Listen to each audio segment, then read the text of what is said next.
Mitra bisnis, DPR berencana merevisi Undang-Undang Nomor 39 tentang Kementerian Negara.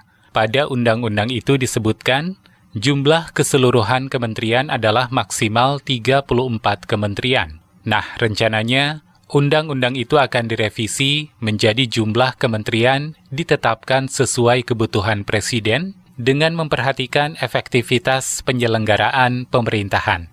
Untuk membicarakan hal ini lebih lanjut, saat ini kami telah tersambung dengan pengamat hukum tata negara, Radian Syam. Pak Radian, bagaimana Bapak mencermati hal ini? Yang jelas kan gini, terkait mengenai menteri, siapa yang menjadi menteri atau kementerian itu kan menjadi hak prerogatif dari Presiden. Nah itu kan jelas diatur di dalam Undang-Undang Dasar 45, di mana dikatakan Presiden di dalam menjalankan pemerintahan itu dibantu oleh para menteri.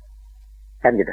Nah, itu kata kuncinya. Nah, kemudian dari kata kunci itu, maka kemudian ada pengaturan lebih lanjut bahwa nanti urusan-urusan pemerintahan itu dijalankan oleh pemerintah pusat. Nah, saya melihatnya dari jumlah 34 yang ada dan kemudian dari Undang-Undang 39 tahun 2008, ini kan undang-undang yang sudah lama. Kan gitu. Nah, yang harusnya sebenarnya itu harus bisa mengikuti eranya atau bisa mengikuti perkembangan zaman. Nah, kita bisa lihat dari hasil putusan MK kemarin yang telah menetapkan menolak dalil para pemohon, dan kemudian selanjutnya ada keputusan KPU yang menetapkan pasangan Prabowo Gibran sebagai presiden terpilih. Maka ini kan harus menjalankan program visi misi dari Prabowo Gibran. Nah, saya melihatnya dalam konteks ini belum terakomodir dari setiap program yang menjadi visi misinya Prabowo Gibran.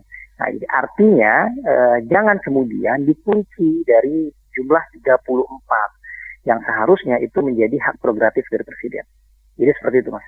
Tapi jika tidak dibatasi, nanti malah dapat digunakan sebagai akomodasi politik.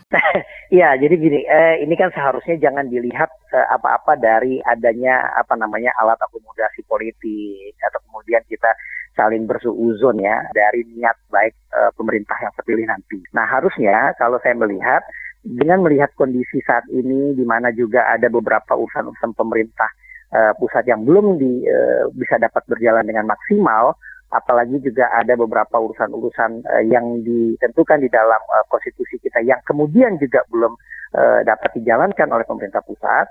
Nah, harusnya ini bisa dijalankan agar kemudian program visi dari Prabowo Gibran ini itu dapat berjalan dengan maksimal seperti itu. Bagaimana jika dilihat dari sisi beban negara? Bila terlalu banyak kementerian? Iya, kan gini. Memang orang kan akan mengatakan kalau nambah kementerian maka akan nambah beban negara, gitu ya. Nah, kalau saya malah justru melihatnya begini, Mas.